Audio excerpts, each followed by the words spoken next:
you know, it's starting to happen on this sector now. Go, go, Don, as they say here. Well, they don't, but they should. You can see the security cars as well. They've kicked up the talcum powder. By the way, an awful lot of these rocks are indeed chalk. You get chalk pits around here, and back in the day, in places like Tortefontaine, you used to be able to cut yourself a chateau with a saw. You basically just go and saw out the blocks. Go and have a look at Tortefontaine, you'll see exactly what I mean. It was soft enough to build, but strong enough to hold. And yeah, they got an entire chateau out of it, just cutting it from the hillside. Anyway, back to this. Another swift... Oh, there's a short cut through here, but I never know the wisdom of that, because transitioning sometimes, you change your contact point with the surface, and it also begs dive bombing as well, but there's nobody there other than the vines themselves to stop you doing it. Some getting out of the shape, just going too wide. Just one little bit of wheel slip and you're going to be in the wrong place, and Matthew Brennan does not look best pleased with himself at the moment. Brian, what's the problem? No, just legs. He went backwards when we had that small climb when the Decathlon tried to set things up. So himself and Victor Campenaerts, they were well placed, but as soon as we had that climb, you know, the legs gave way. But they do have Christophe Laporte towards the frontier. Godon still putting a lot of pressure on this sector, and the riders are taking to the grass because you don't want to really kind of bank it over on this loose gravel. Matteo Trentin here, one of the most experienced riders in this race as well, just putting the pressure on. He's magnificent, isn't he? He knows how to take this. There is a little bit of climbing section as well within this. As you can see, it rises and falls just a little bit, these rough roads. And in fact, our next sector as well, the Champs-Égunies, is coming up. That will be with 41 kilometres remaining. I haven't dealt with this one entirely just yet. At least this is an even surface. It looks like it's the same character to what they're dealing with, their contact point. Some of them are very variable, Brian, filled in with rocks, some of the potholes, some smoother sections, some grass sections, some gravel sections. I mean, how on earth do you plan for this? You can't. No, they're forever changing. You know, you have to go and look at some of the routes the day before, because it's forever changing. As you say, they're filling in holes left, right and centre. But I've seen Vacek, the Czechia champion, up towards the front. Of course, he came to the line with Christophe Laporte last year, but the damage has been done. I'm not going to say with 46.7 kilometres to go, this is the group that will go and contest the finish, but you really do have to be, yeah, you really do have to be anywhere near the front at the moment. Yeah, absolutely. I think it's going to be a very selective group that comes home.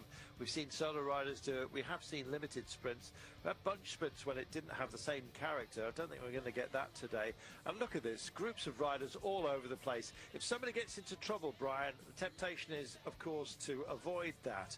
And you find yourself disengaged from a speedier group who've got past the hazard more effectively. They're up and gone. You're stuck in a group that's now got to power on and try and close the gap. Closing the gap means you're putting in more pace than perhaps is wise to do so, and as a result you find yourself caught out. Then you get yourself a puncture. That was Ben Turner. That's a nightmare, and it goes on, Brian. Yeah, I think Victor Campenaerts here, he's got Olaf Koy there as well, so he's out with a puncture. Never really saw him towards the front, but Victor Campenaerts waiting up, and he's got a hell of a job if he's got any chance of getting them back to the front of this race now.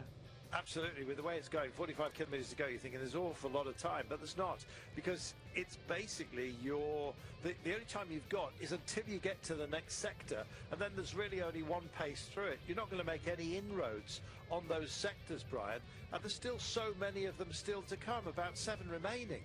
So the opportunity to make up ground disappears every time we come to another one of these vineyard roads. Yeah, it's a situation, Carlton, that you either love or hate this. You know, well, I'm loving watching it, but I hate to ride it. Yeah, it's just, you do have your fingers crossed at times, that hoping you don't get any problems. We've just seen Ben Turner. We already mentioned Ben Turner with the format he's got could feature in this race. Olaf Koy, another one that could feature, but all of a sudden, bang, puncture, change of wheel, and a huge chase to try and come back, if they come back at all. Absolutely, because how do you come back? You've got very few interludes between the hazard sections, and as I say, there's really only one pace you can go through the hazards, and it's basically your maximum without getting yourself into trouble. And of course, trouble can be around the corner at any moment. And look at the struggle by those who are trying to make up ground. On finally, they get themselves a bit of respite. But those who've got some headroom, Brian, they want to make sure that they keep hold of it as well. So there's a series of sprints when we get to the firmer road to get to the next hazard. Yeah, there is. It's coming back together a little bit now. You know, obviously different teams getting involved here. This is a Little Trek at the front. This was Mike Turnison. Mike Turnison was had a mechanical not that long ago, so he's chasing. I think he's in front of even Coy and Turner. Well, time for another gravel section, and it is the Chaussée Rugny. 900 metres. It's not the most difficult. It's a 1-star. We've been through the Grosse Pierre, the big rocks, last time by. This is will be in about 3 Ks. We'll be on it. Everyone chasing down just a sole rider at the moment, but he's just trying to give himself some headroom, some slippage, you might say, by the time we get there. Has this got a coat on the introduction to it? Let me see, the Grosse Pierre, it does. So there is a Côte de Bois into the woods of the Chaussée before we actually get to the gravel section itself. So they'll cut through the houses here. They'll take on a little climb up towards the vines again, which are held closer to the sun for obvious reasons. You want the vines to ripen, so they need to be clear of shadow, which quite often means that if you're high up, a chalky loam helps. You'll know that if you've ever been to Champagne country. But yes, it's generally a red wine region here. That seems to be the preference. But indeed, all different hues are here. I don't think Carthy is there. 43 kilometres from home. Time for a little bit of rock and roll. And you can see those who are policing the gaps, they're not that numerous. And I think the reason is there's always potential for you to guide somebody else at free ride to make the bridge. So big names have been caught out, Brian. It's not going to be the last of them. This is Schwarzenbacher. Yeah, there's a lot happening, and you know, it's happening. And I can't keep up anyway with who's where at the moment. This is the main peloton. You know, you've got attacks off the front here. Ennis Grenadiers looking good, Josh Tarling, and you've got quite a sizable group behind, but I don't think anybody's got full control of this race. We just saw some attacks just a moment ago. It has come back together. The French champion still in this group. So yeah, it's a little bit of a lottery, this one, but you want to really try and be in the front here, as Tarling is. You know, it could well be that it's a time trialist kind of day today. He's already shown he can get through the hazards. He's just been on the radio. I think this is to get himself a free pass and say, look, I'm just going to go for it, hit out, see what happens. And sometimes, Brian, that's a great strategy. It is, especially it's 42 kilometres ago. You know, we know about a lot of long-range attacks by certain riders, but this hasn't worked this time. But you know, it might happen a little bit later on. But yeah, there's riders absolutely everywhere, and I think if you're a sports director in behind, it's very difficult to understand what's happening in the race and give any tactical help at all. So a lot of this is down to the riders. It's got to be instinctive to a certain degree, and I think that's why we were talking about wisdom, knowing when to go, who to follow, and indeed when to hold yourself back. Alexis Renard at the back for Cofidis here with her golden sleeves, and still we rock and roll with the terrain. This is just about the very end of European racing, Brian, before there's a few races in Italy still to be had. I guess the extended autumn, which they always enjoy in certain parts of Italy, can give us that. But for some riders, this will be their last party, and so to a certain extent it's worth going all in. but not really to carry an injury into the off season as well, because it's important to rest and recuperate, and not just have to spend your time getting over an injury. This is a very select group now. You can see the Czechia champion is in there. Vacek, Delay is there as well in second place. Covey, always easy to pick Covey out. One black shoe, one white shoe. He did that a couple of years ago. A bit of superstition, and he stuck with it. That's a UE team Emirates rider on the left-hand side. But we do have a very select group here now. Yeah. Superstition. I'll have the soup. 40.9. You can have the station. Kilometres from home. 41, I should say, just shy of now. And the camera bike doing its best to give us some brilliant pictures, but in so doing, kicking dust into those nearby. Not really too much keenness to get onto the back wheel of the camera bike for a bit of aero assist, because you get a gob full of dust, Brian. Yeah, that was Albert Philipsen for a Lido Trek there, and you can see the difference by taking to the grass there with the Delay. He took to the grass, came round quicker. Vacek now putting the pressure on the Czech champion. So, you know, he knows this race. He's done well in this race. A lot of riders kind of pulling out the line here. Decathlon trying to knit this back together. Still a sizable group, but we're seeing some of the main protagonists starting to feature at the front now. Very much so. And I don't think there's too much surprise there, because Vacek, Delay, I mean, these guys are adaptable. Delay in particular is very, very strong in a sprint scenario, especially after a tough day. There's others who would like to stay with it. Trentin, you can see, still wrestling. They're busy taking whatever they can possibly get. Vacek we know about. There's a few others as well that would actually like some sustenance, thank you very much. Take whatever you can get when it's there, because the opportunities, depending on the pace that you're having to put into the day, vary enormously. Right now, this is looking ever more likely that we're going to see a split, maybe on our next sector. When does it come up to us? We've just been through one at 41, so the next one is at 37, so in 2 kilometres time, and this is what you don't want. This is Tinton Teutenberg. That is not a quick exchange. That's the Lido Trek sprinter there, so, you know, losing your sprinter. Yep. Visma Lease bike, Olaf Koy is gone as well from the front of this race. They still do have Christophe Laporte in this group, but you can never choose when, you know, you have a little bit of bad luck here, and it's happening all the time. Covey comes to the front again. You can see Vacek in the right hand, and Kubis also up there towards the front with the bottle in his mouth. So there's a lot of riders just you know, in this group behind, but we have seen some hit-outs already from some of the main, you know, favourites. Watch out for Hector Alvarez. He's kind of a default choice if Tinton Teutenberg was not there at the end. 18-year-old Spaniard having a fantastic season. Very much sort of dropped in to see what he can do here, and he could do an awful lot. Sometimes youngsters thrive because they have no fear, and to be honest, there'll be an awful lot of frit going around the peloton today. Tinton Teutenberg down, potentially hobbled, and if that is the case, then Hector Alvarez, the 18-year-old, might actually have a bit of fun today. That would be a story. It wouldn't be the first time, of course.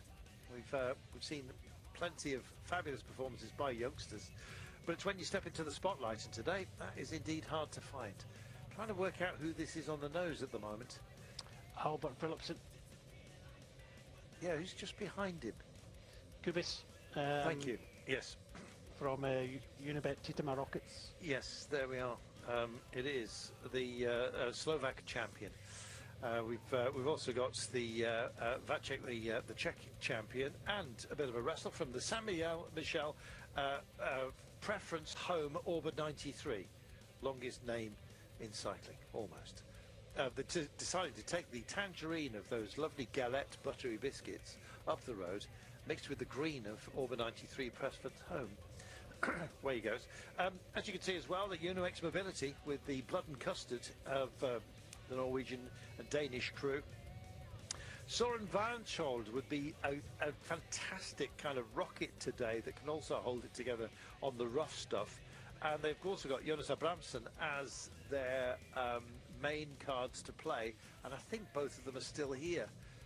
37.2 kilometres then, and another transition onto something that looks like a very heavy road, Brian. It's almost like they've gone over some gravel here, but done it by just chucking a whole load of asphalt down and letting it settle in the sun. It looks rough as you like. It is, but also good to see the third division San Michel team having a dig here. And why not? You know, nothing to lose. Yeah. You know, found himself in a position to have a crack, and he has. Yeah, love that.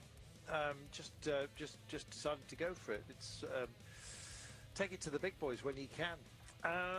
Total Energies here with Anthony Turgis. They've got Florian Dauphin, if he manages to survive. He had a decent Roubaix, you might remember, did Dauphin. Well, we're going to hear from Vacek in a few moments' time. This is the climb that will lead to our next sector of gravel roads. Matthias, I think you have good memories from last year?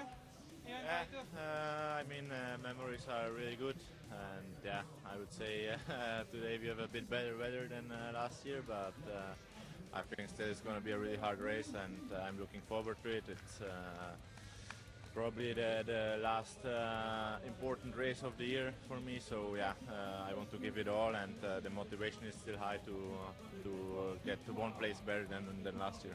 Yeah, because we've seen last week in the European Championship that the shape is still good, Yeah, I mean, the Europeans were probably not the parkour I like too much, but yeah, I try, of course, how the legs are, and yeah, just the shape is still good, and I mean, I want to use it today, so yeah, we see what happens. And with the experience of having done this race before, Jan Paris Tour, what do you have in mind in terms of scenario, in terms of strategy for today?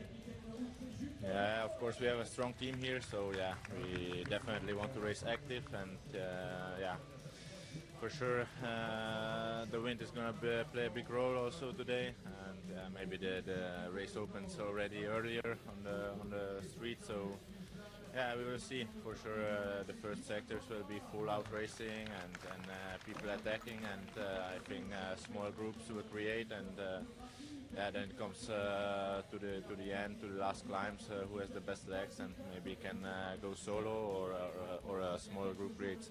And the fact that the finish come a bit earlier, when we exceed the last sector and last time, it's a good thing for you?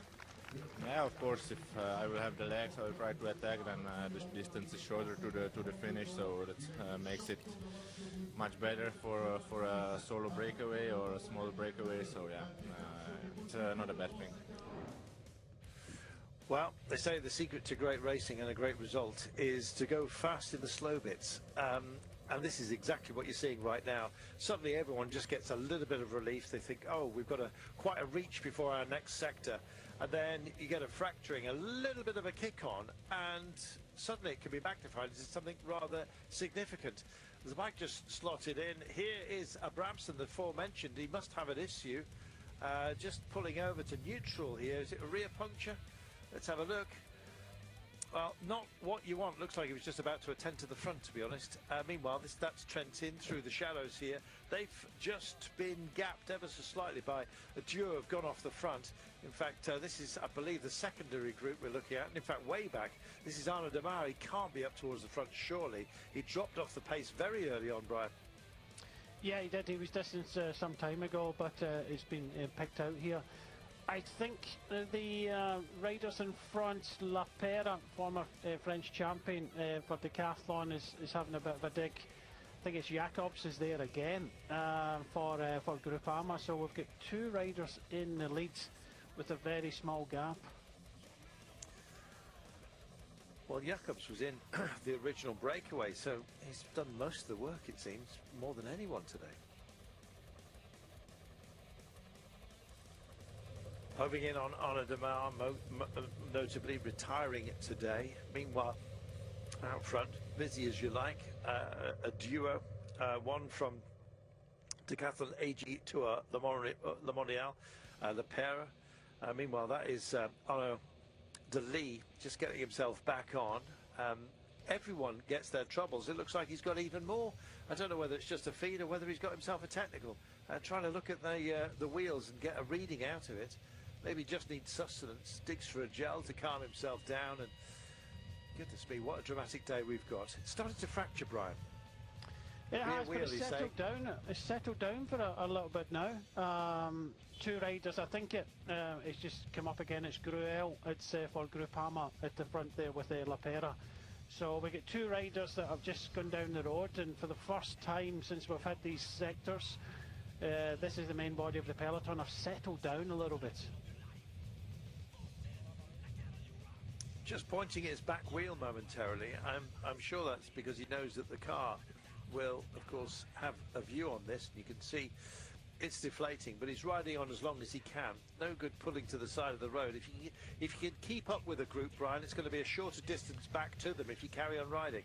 Yeah, well, there's nothing they can do. He has to wait for the team car coming up, and as we see, you've got neutral service. He doesn't want neutral service. He wants his own team car. And because this group's absolutely everywhere, it's very difficult to get that car up. So he's going to have to wait. And how long is it going to be until he manages to get that change? The average pace today has been just shy of 50 kilometres per hour. You heard that right. They've not been hanging around. And even though it's not a race now for sprinters, not notably anyway these days, because of the gravel sections and indeed the ribs, these côtés that we are indeed engaged with. You can see we're on one right now. It's actually ironed out, you'd think, the sprinters from characterising this race. That's not the case, because we're sprinting almost constantly to get yourself into a good position, between all of the sectors, of which there are so many, whether we're climbing or on gravel. You've got to be in the right place. The safest place is up front. Sometimes safety is about pace. So you're sort of driving in to put your nose into the wind, get to the gravel sections or the climbs ahead of the pack. And some of these roads are very narrow. Even our finish today is only on a 6-metre wide road. That's not a lot. It won't accommodate many. I don't think we'll have a problem. This is not going to end in a bunch sprint. But then again, there's a lot keeping together here with a duo up the road. Thibaut Gruel, though the frost was Gruel. He's got his own carol. And Paul Lapera here, just on the front, former French champion. Stamping on the pedals, coming up into the sunshine. Used to live in a place called Rueil-sur-Audie, beautiful in the Audie Valley. And it was very much like this. You had to drive up over to a crest and then enter the sunshine. I always used to be jealous of people who lived on the top of the hill. I lived in the valley. Meanwhile, emerging from the valley, the Valiant. This is great. Vacek's been busy. Kubis has likewise had a few digs. Little trek with youthful exuberance, I think, for Alvarez today. DeLee finally gets his bike changed. He's absolutely exhausted. He's been riding on flat, riding on empty, and now he's got to do it all again to make his way back up, Brian. This is a nightmare. Yeah, of course he could have done with this a lot earlier because he's got a big chase on. I'm not too sure how many teammates he had in that group, but he's going to need them now because we're straight over the top of this climb and then onto this gravel sector again. I saw that when we saw the front of the peloton there that Jasper Stuyven was trying to set up Vacek, and Vacek going for it now at the front, the Czech champion. And just looking back, Carlton, that's a huge effort that DeLee's going to have to make to get back. Absolutely, it's completely kicking off as we go. You can see where the dust is. Gives you a great indication of how far he's got to go. And he looks like he's easing to get into this one as a cameraman rather ungraciously just knocks off the apex of the corner that perhaps he would have liked to have taken. Meanwhile, here he is, and he's got company. How much Mathis Grisel can actually offer up, I don't know. It's going to be a chewy moment, I think, for Grisel. Time to re-invoke your pace. Boivin is here, the Canadian. Likewise, joining them is Simon Housens. Could be a fighting force, but they're going to lead on DeLee because he started off as one of the favourites for today. And will he still have that status once he gets back in? Because even when he gets back in, Brian, it's going to knock him back. Yeah, it's a huge effort. You can see the front of the race is splitting up quite considerably, and This is going to be a huge change. This is Demar's group. They're just going on to this sector, so they're even further behind now. So it's now going to be number 3 for Arnaud Demar, who's retiring in this race. He retired this morning. He had the wheel tunnel before and a presentation, but still Lapera and Gruel still hanging in there. But it's only going to be a matter of time before they are joined. I was thinking that if there's any Lotto riders now left in this group, they need to be drifting back now and helping, because it's now or never, I think, for Arnaud De Lee. Omar, excuse me, Omar Freile is also one of our favourite riders, Brian, is also retiring. I don't think is he actually going out to China? Is he riding on? I'm not too sure what he's doing, but he got the same as Arnaud Demar got this morning. Yes, he was stood just behind. It didn't quite get the same fuss from the cameras. But yeah, Omar Freile has been a brilliant service. You knew him from Dimension Data back in the day, Brian. Yeah, I signed him from Carlisle. He won the King of the Mountains twice in the Vuelta. Signed him over to Dimension Data, so a really good rider and has had a good career. Yeah, stages in the Giro d'Italia, Tour de France, twice King of the Mountains on La Vuelta. Super rider. Never quite managed his Vuelta stage win though, 2 second places. But always a good each way back. It was Omar Freile, the Friar, who's getting cooked today. Here we are. The latest Chemin de Vigne is what we're dealing with now. It's the Epinette. There we are, not the Epinal. As you look further back, you can see that this gap is a very modest one at the moment, and that should be the Vacek group that is trying to close them down. I'll be bound that Mattia Trentin is still very much involved with that. Is Josh Charling still as part of that front group, Brian, that's chasing these guys? To be honest with you, I can't see from here, to be honest. Yeah, it's very difficult to see. It's constantly changing. I have to say that Lapera riding well here with Gruel, but it is Vacek at the front of the group behind. Laporte is still there, so 1 and 2 from last year still in this group. You can see possibly about 12th, 14th position, one rider from Ineos Grenadiers. Difficult to see who that would be. Well, Tobias Lund. Never a good look, I'm afraid, especially for Tobias Lund, who would have been a really big pick, I think, for Picnic Post NL. And again, well, let's see how De Lee looks in a few moments' time. How healthy he is on the road, because absolutely everybody who gets tagged off. Josh Tarling is still here. There he is, the rather rangy figure, as part of that second group that only sits 7 seconds behind these guys. I think they're going to have company before you know it. Bit of a feed zone being offered up here, and a lot of respite zones and repair zones dotted around the countryside, and that's a good planning, Brian. Yeah, look at you've seen De Hares here. It's just a pity. I don't know. Some riders are just stopping outside and waiting for the car. Probably not the best thing. Just ride the flat if you can to the end of the sector, and hopefully you'll get a wheel there from one of your teammates. We do have one rider trying to come across from the group behind, but these two are hanging on to a small advantage. 6 seconds, it's saying, as they come onto the main road again. But this is tough. It's also beautiful round here, I've got to say. You get these rather ancient buildings and roads. Of course, they've had money to spend on buildings and roads because of the vine since Roman times. And even if wars have washed through here on the Côte de Rochère, remember that. Come and visit. Get yourself a little B&B, why don't you? Absolutely charming places. And as you can see, where the rivers and rivulets and tributaries cut through the high plain, what it does is it leaves you with elevated sections, so you come out of river valleys, and then you have these beautiful climbs, especially at this time of year where you get the warmth of the sunshine when it breaks through. It's absolutely gorgeous. As you can tell, I'm a bit of a fan. Lapera and Gruel still going for it.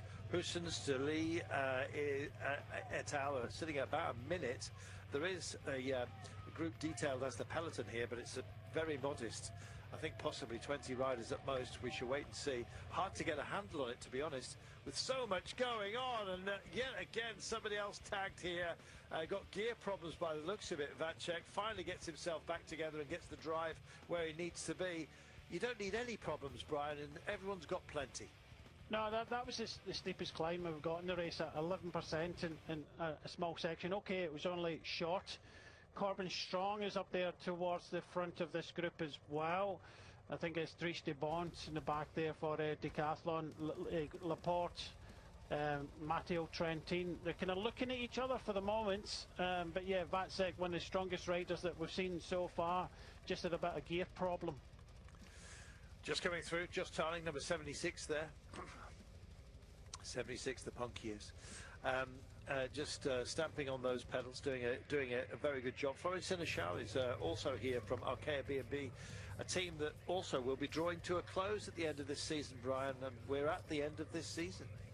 Yeah, I believe so. There's a little bit of change. I don't know if it's completely confirmed, Arkea, but you know, there's talk about mergers and various other things happening at the moment. But for the moment, these two have stretched out a little bit more. 10 seconds now for Gruel from Groupama and Lepera for Decathlon. Well, the good news for those who are struggling is that this is a reasonably well marshalled section of gravel, as you can see. It has interspersed with tarmac additions as well. Doesn't go on for that long. In fact, I think they've just done with it. That was the Verneau. Next we got the Père Morière, the P Morière, as in a little Morière, I think. Or maybe it's just like Morière. Who knows? 1.6 kilometers in length. In fact, it is our longest sector we are due to take on. The Morière will start at 20k, so in about 4k's time, they're going to be on it, and they're going to have to struggle with it for 1600 meters. Once they've dealt with that, there's just one more 800 meters, the Roche Corban, to take us home.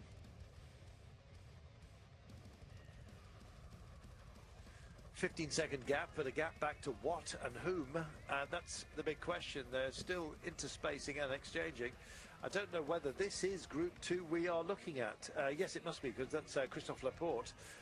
Who is in there for Team Picnic Post NL? Because we saw Tobias Lund with problems a little bit earlier on. Can't quite make it out just from this altitude, in the flickering light as well, as the low frequency of the light here starts to illuminate in that golden hour that's beloved of cinematographers. And up and over the rises they come. You see how the terrain here, from the sky, it looks really flat.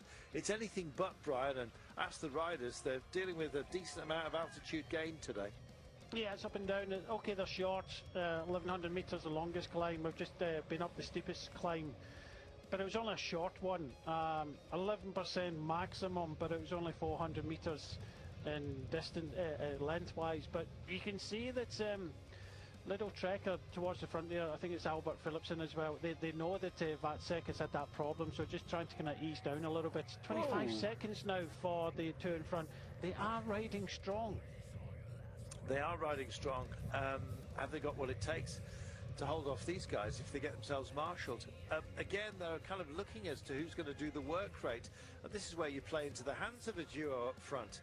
Somebody's going to have to sacrifice themselves, whether it's for a teammate or indeed just to give themselves an opportunity later on. Tauser back here as part of this group that we're looking at. 28 seconds still. So many riders just testing wheels, Brian. Not sure whether they can trust their contact patch with the road surface. Yeah, you've got slow. Of course, a lot of them using different setups, so slow here for Hounds. But Dries de Bont was doing a good job for Decathlon. They've got Lepera at front, and that's why they're trying to, police the front of the peloton now.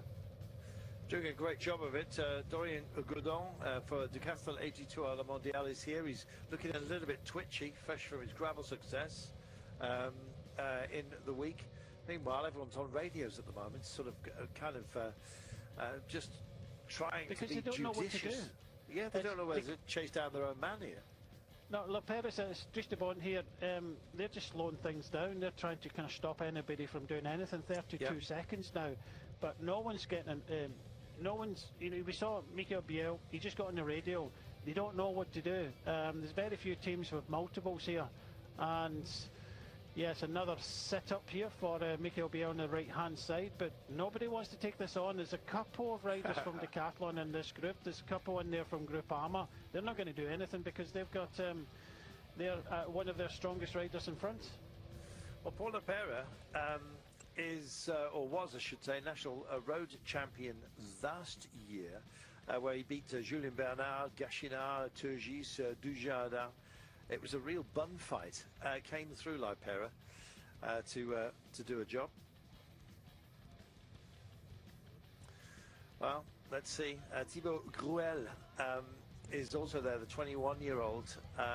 Boucle Mayenne went his way. Very, very a tough race, that. The Route d'Occitanie as well, no easy task. Took a stage of that. So, yeah, and finished third in the GC in the Boucle Mayenne, by the way, off the back of his efforts. So, you know, may look like Joe 90 as part of his publicity shot, but kind of wonder what he's been booted to do today. Let's wait and see. And here we are, head of the course. Well, last year's French champion, not wearing the tricolour, but quite frankly, the taps have opened here, and it's gone from a trickle to a flood. 42 seconds. Brian, these guys are good, and they're not being given the respect that perhaps they deserved, and there's been a disconnect, it seems, in the urge to chase them down. Yeah, nobody's chasing. That's the thing. I think I saw Ladle Trek starting to muster towards the front. Vatsek had that gear problem, so he's just got back. So they're maybe sitting and waiting for Vatsek to come back. I think they want to try and kind of push on over this next sector, because it's significant when it went to 40 odd seconds, but now it's been pared back to 35 with Covey now coming with it looks like Philipsen again. Well, Alexander Covey is a good sprinter. In fact, I think he's possibly the fastest man that UE Team Emirates have brought to the party today. So if he's coped with the climbs, he's in a very fine position, but his problem is he's got to bridge this half a minute, and he's going to start running out of opportunities to do it. There is a pavé section, the Peu Maurier, that they're dealing with. Here it is. This is the penultimate pavé section that we've got. We do finish with a climb, a rib, the Roche Corbon, which comes after, not before, the final sector of gravel that we're dealing with. I almost said cobbles there, but there's none of that here at all. It's basically a pounded dirt road that you get plenty of rains here, which of course, and sunshine, which is perfect for the Vine. Also a chalky loam, which is being described to you now by the dust that's being kicked up. Can you imagine if this was wet, Brian? We've seen it wet in the past, and it is brutal. It was wet last year for them when Christophe Laporte beat Vatsek. Remember the pictures? Covey here, I was just about to say, well, Decathlon did have numbers in this group behind, maybe making a mistake, but they aren't now. They're retrieving this one and sending one of their riders over to join, and that's Stefan Bisseka. Albert Philipsen is also here, and in fact it's he that's taken on the duty. Just seeing who that was chugging on the left-hand side of the screen for Tudor Pro Cycling. Not Trentin, I don't think. He's got teammates here. Rick Plumage would have been their fastest man, I think, even ahead of Trentin. Possibly not in Trentin's pomp, but 31 seconds. They paired it back, Brian. Yeah, I was assuming that Lidl Trek were going to try and do something. It looks as if Vatsek is looking good. Trentin just on the left-hand side there. Red helmet coming up. He knows it's time to keep on pushing. Godon, French champion. Well, it's looking less likely that that jersey's going to win this race, because the French champion has never won Paris Tour, and it's looking less likely again today. Well, there's a former champion, Lepera, who's up the road. He won it last year, of course, but is not the current champion. Meanwhile, they continue to kick on. Good to see. Dries de Bont wanting to be at least close at hand, and it's starting to fracture up front, and this is no good. Thibaut Gruel getting himself some sustenance. Maybe the separation was just to go and grab himself a bottle, because they're back together again. They've got to work together, Brian, with this kind of distance. Runners-up's better than nothing at all. I think they're doing rather well, the two of them. Me too. It was Lepera who went first, Grua went across to him, and they've hung out there. You can see them in the distance now. They're all fighting with each other. No real chase as such, although in the last moments we saw Lido Trek try to do something, Covey trying to do something as well. I think Matteo Trentin is deciding that on this penultimate gravel section something has to happen, and it's all systems go. Laporte says, I'm out of here. He's got to make a move right now. He's got a little bit of automotive assistance by the looks of things from the camera bike. He'll grab whatever he can possibly get. We've got the pictures right now, and look at this string of riders that's been drawn out. Quality will out, Brian, and we're seeing it now. Yeah, Bissiger coming across, Swiss rider for Decathlon, of course. He's in a great position now with Lepera in front. All he has to do is just make sure that he gets across to Laporte's wheel. He'll not do any work. Vatsek is also there, but this was the moment, by the looks of things, that Christophe Laporte decided to put the pressure on. Yeah, I'm out of here. Thank you and good night. Goes by Vatsek. It's a catch me if you can moment. Perfectly well judged. Still one sector to come, by the way. We've got 6 kilometres before we actually get to it, but in the meantime we have a climb. Comes in 2. It's the Côte de Verveil, which we're going to be dealing with, and then we will have the roads of Roche-Corbon, and then the Côte de Roche-Corbon as well, still to happen. But this is now a proper fighting force that's going to work into this gap, and they will work together now, Brian, because it's got more selective. Well, Bissiger won't. He'll just sit on the back of this group. But Albert Philipsen and Vacek is up there for Lido Trek. Gel bound is Christophe Laporte for Visma Leasebike, Matteo Trentin. But Vacek, he had to make a big effort to come across to these guys here, and is suffering for the moment. But I look behind from Matteo Trentin. He realises this is a big opportunity, a good group here. But I have to say, Decathlon doing a terrific job here today. Yeah, Bissiger with his teammate Paul Lepera up the roads, don't forget, which is why Brian, of course, pointing out that he's not going to be part of this chase, but he's going to get a magic carpet ride here as the big Swiss, and he's got a big time trialling ahead on him. Stefan Bissiger has not only got pace, he hasn't got a kick necessarily, but he's got an enormous diesel engine as well that could prove to be absolutely vital. There's a few others that want to join the fun here, Brian. Yeah, there are, but I think it's a little bit too late. It looked like it was Legac there for Groupama. They missed out. It would have been perfect for them to put someone like that in that group there. He would sit on as well because he's got teammates in front. Another couple of Groupama riders there. I think one of them being Madouas. In fact, they've got some numbers here. Decathlon have got numbers as well.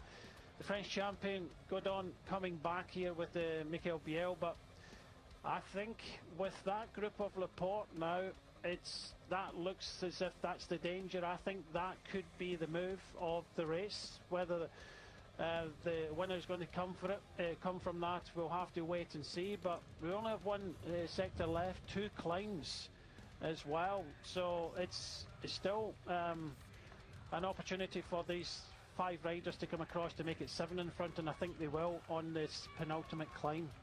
Côte de Vouvray is what we're dealing with right now. It's the penultimate climb. There is still another climb, and there is, of course, still the pesky pavé to be dealt with as well. Let's not forget, the Côte de Vouvray is now. We will have the Roche-Corbon, which another coat which comes in pretty short order. They have a 4 kilometre reach.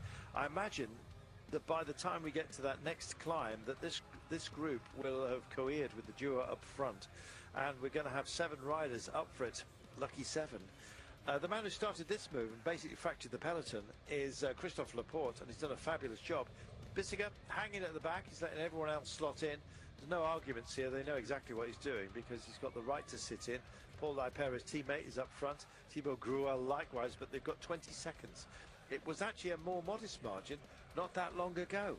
But they're just getting their heads down and dealing with it. Matteo Trentin, can you imagine? Something spectacular coming his way. He's staying with Tudor next year, so he's not retiring, despite the fact he's just turned 36 years of age. And as you heard from him at the beginning of the programme today, he remains very much keen to show what he can do. He's very much a top tenor. He might get certainly better than that today, because we spoke of his wisdom, and he's displayed it royally throughout this day. He's been part of the moves that matter, Brian, and that's a hard thing to muster. Yeah, he's well, everybody in this group has had a nice bit of luck. You know, not had any problems, any mechanicals at all, so they're in the good position. But Matteo Trentin using a little bit of his experience as well. But now we're seeing this third group on the road being led by Premier Tech. They have got, I think, still Corbin Strong in this group behind, but just look, he's getting no help whatsoever. Two Decathlon riders sitting here, no one else wanting to help the chase.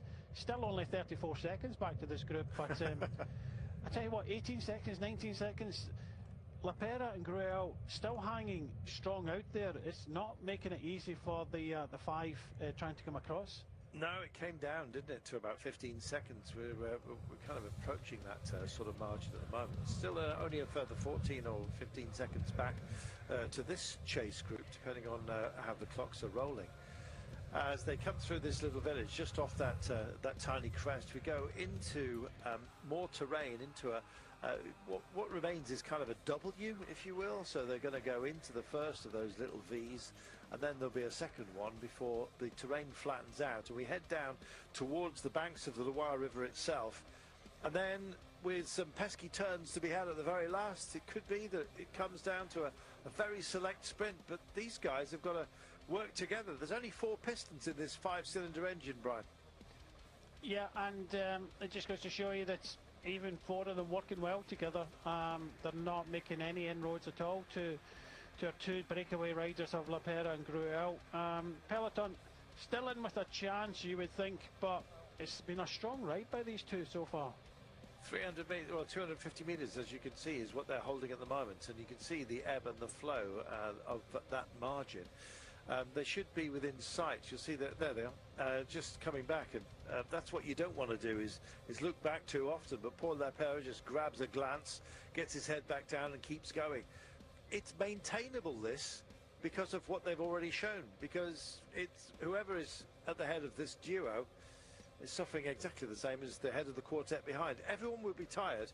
We said at the beginning, Brian, this race can often depend on motivation and exhaustion. Those 2 things, whether you've got if you've got a lot of both, the exhaustion will indeed hamper your motivation. You've also got to have quite a bit of fortune, dare I say it. With all the technicals we've seen today, it's had a huge attrition rate. Yeah, you have to have a little bit of luck, of course. And sometimes you ride your own luck, but these 4 riders of Laporte, Vacek, Philipsen and Trentin, together with Bissiger at the back, who won't do anything, and he's in prime position if they do eventually come back. But it's hard work for these guys to get up to the duo in front. I still think they'll do it, but you know, I think the winner is going to come from either this group or the 2 in front. But this group here, still only at 35 seconds, but you can clearly see that no one is prepared to ride. No, and a few of them within this group as well have got teammates up the road, let's not forget. So that indeed will also have a moderating effect on the exchanges. Yeah, they'll come to the front, but they'll essentially just slow it down. Here we go then. It's our last sector, the Roche-Courbon. It's the goodness me, there is an awful lot. No wonder it's called the Carbon. Look at it, you can hardly see anything. They're going to come out of this looking like a stick of charcoal, I think. But let's see, stick of chalk. 19 seconds. They haven't made inroads, Brian. They haven't bridged it yet, and time is starting to run out. Yeah, they still have from the final climb, 8.7 to go. But it just goes to show you how strong Gruel and Lapera are riding. You know, they aren't, you know, saving anything at all. They're, you know, dialing fully in, and rightly so, making it hard for Laporte, Vacek, Philipsen, Bissiger and Trentin to come up to him. Well, this is the Kubis group. along with Dorian Godin, the French champion. Meanwhile, just in front of them sits this quintet. Christophe Laporte in the yellow. Vacek is of course, national champion, the Czech champion. He's at the back at the moment, just trying to encourage Stefan Bissegger to do something, who's doing nothing because he's got his teammate, Paul Lapera, who is up here, who's now starting to sit on the wheel of Thibaut Gruel. They themselves must not engage in any cat and mouse. They've still got to work together and get, I suggest, to within the Flamme Rouge. And even then, if they start messing around, 15 seconds can disappear very, very quickly indeed. So they have now dealt with all of the vine roads. There's still a climb to be taken, but they can now stop worrying about punctures potentially, and indeed get on with the job of delivery. And we've got just about 10 kilometres to go, Brian. Yeah, we have, and one final climb still to come. It tops out with 8.7 to go.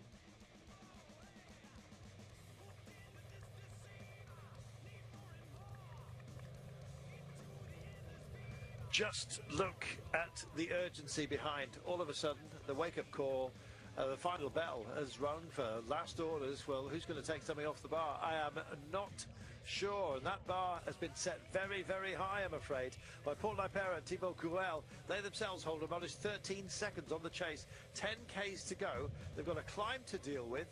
They've got half a minute on these guys who are now starting to fracture as well. There's riders being tagged off the back because of the climbs. Oh, we've got to reach out. And Paul Lapera said, I want to do this alone. He's tried to just attack here. Thibaut Gruel, we'll find out about the wisdom of that a little bit later on. Just coming into a veil section. In fact, have they just gone up and over the top? Let's wait and see. I think they have. I think they're on the plateau now. So they've got a little bit of descending, and then they're going to be on the flat land. In fact, I think they're just about there. Shaking their heads here, and that comes from Thibaut Gruel, as if to say, what on earth were you thinking? Lapera knows what he was thinking. He's going to go on the attack again. 16 seconds. It was down to 13. He's kicked on, and in so doing, because of the recovery by Gruel, they've re-established 16 seconds. It's very modest meal that we're dealing with at the moment, something that beasts would feast upon. But let's see, indeed, if it turns out to be something rather magnificent at the end. Who's going to have their cake and eat it? Lapera, Gruel, or some of this chasing group? 15 seconds, they can't close the gap. They've got to work together, these two. They're upset with each other. Most upset is Thibaut Gruel, who's nearest to us of this duo right now. But Paul Lapera is sprightly. He's going to cope with this climb. Is the lighter man possibly a little bit better? More power, I think, possibly at the line for Thibaut Gruel. Has he got more of a kick on him, man, from Groupama? Number 63 than Lapera. I think he has, which is what Lapera fears, but he's run out of terrain to make a difference. And here comes Christophe Laporte. He's trying to shake these guys off. And in fact, they have managed to shake off Vacek just for now. He's struggling to stay with it, the Czech champion. His teammate is also up there, which is Albert Philipsen, who's just getting back on. Trentin they cannot get rid of. And Stefan Bissegger waiting to pounce here, Brian. This is brilliant. Yeah, this is the final climb, and then we got short descent, and then we're on the flat all the way towards the finish. The last pretty much 8 kilometres are flat all the way in. And I think Christophe Laporte, realising that Lapera and Gruel could possibly go the whole way, that's why he's making an effort on this final climb to try and close the gap. But he hasn't. It's 11 seconds. They still have a lot of hard work to do. But you're right about Gruel. Gruel is the fastest of the finishers of the two in front. Lapera knows that. If it was uphill, then Lapera would probably fancy his chances, but not in a flat sprint against Gruel. If they start messing around, then these will be on them, but still hard work to be done if they want to get the win today from this 4-man group. Any move that Christophe Laporte makes is going to be followed by the freshest man from this group, which is the Swiss Bissegger. They've just shaken out Vacek, who might well get back on them, and they're starting to cat and mouse just a little bit. Trentin comes up and says to Laporte, come on then, I'll work with you just a little bit. Let's get some pace about this, because we're going to get no work out of Stefan Bissegger, who's in wheel 3. He checks over his shoulder, wants to know the whereabouts of Albert Philipsen, who's on his back wheel, but more importantly, I guess, for Matti Vacek. 2 up front is Lapera and Gruel with 10 seconds. 9 seconds now, and let the roller coaster begin. We're going to cut down off the escarpment here. We're going to go down towards the Loire riverside itself, and then we'll come into Tours, an absolutely beautiful place. If ever you get a chance, make sure you come to Tours. almost aptly named, I think, from the Grand Tours of old. And look at the way that they are taking this terrain. They're just eating, nibbling at every single apex. They're trying to make a straighter route through, and they've actually got a margin here. 11 seconds kicked out. I think there's the slimmest was down to 9. It goes to 10 now from 11. It's bouncing around that margin. They're taking a lot of risks. There's a big warning here of a pinch point and indeed a sharp 90 degree. Here it comes. Get through safely. And they do. It's because of the raised paving in the middle of the road. Now this is where their problems might begin. Might well be not problems for Decathlon AG Tour Le Mondial. Lapera is sitting in here. He knows that he needs to tire out Thibaut Cruel. Number 63 is the better sprinter of the pair if it comes down to a 2-up sprint. Lapera can start using maybe a little bit of excuse that he's got Bissiger back here.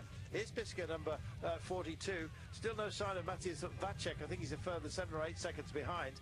Laporte wondering how on earth he's going to close this 10 seconds because he seems to be having to do it all on his own. And the peloton still haven't finished their job.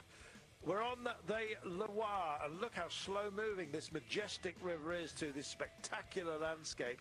It is this river, of course, this alluvial plain that brought not only the fertile earth from elsewhere in this magnificent country, but also, of course, watered the vines, which bring us the wines that will be popped in celebration at the end today.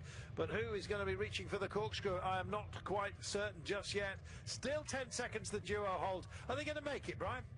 I'm starting to believe in them now. Yeah. It's going to be close, but 3 against 2, and the 3 aren't coming back quickly enough now. So I think Bissiger, well, he's in the perfect place. If they do come back, he'll go on the counter move and try and steal the victory for Decathlon. But I have to say, Pera, well, he can't afford to look at Gruel here. The two of them have to continue all the way to the finishing line and hope the strongest man wins on the day, irrelevant of who is the quickest of the two of them. Yeah. You know, after a tough day, and this is 211 kilometres, don't forget, and let us also remind you, it has been taken at over 49 kilometres per hour. This has been a series of sprints between obstacles, particularly in the latter part of the course. In fact, I think the average pace in any 1 kilometre over the bridges between the pavé has been very, very high indeed. You know, you're talking well over 50 kilometres per hour. Slowing down just a little bit, but they've still got a 200-metre margin, and the gap's back up to 12. And I think this is because Laporte's just about had enough. There may well be a little bit of a kickback, which will allow a 2-up sprint between these guys to the line. 5 kilometres to go. Let's describe the run-in to you, shall we? We'll cut across the river ultimately, but that will be with about 2.5 kilometres to go. We'll take a 90-degree left, so the river will essentially be on their left shoulder by the time we come into town. So we've got a little bit of bridging to do before we get there. We'll then go to the Pont Napoleon. I'll let you know who that's named after later. So we will see who gets blown apart today, shall we? There'll be a left-hander with about 2.5 to go. Sorry about that. Then we get down to the 2 kilometres. We go into a roundabout. That is a right-hander out of the roundabout. I don't know if there's a short way through or a defined run through that roundabout. They love their traffic calming and traffic dividers here, as you can see. And it makes for very, very narrow highways to play with, unless you're into bunny hopping, which is not a good thing in a sprint scenario. So they'll take, at 2 kilometres, a right-hander. There's a little shilly-shally left before a 90-degree with about 1.7 to go. They scream through the Flamme Rouge, and they take the final turn with 800 metres remaining. So time then to cross over the river. I don't know whether you can see it here, but we'll have the river on our left-hand shoulder, and then we'll recross that river once we emerge from town here. I think it's been diverted around it. But yes, we'll cross over La Loire. But 11 seconds, they're not going to catch them, Brian. 3.8 to go. Yeah, it's a really exciting final here, and the two of them look as if they could hold on. The only thing that's going to stop them is the rivalry between the two French teams in France. Doesn't seem to be happening between Decathlon and, of course, Groupama. One of them looks to win today. We've got another French one here that wants to defend his title, number 1 from last year, Christophe Laporte, but I don't think it's going to happen for them. And I think that Lapera and Gruel could be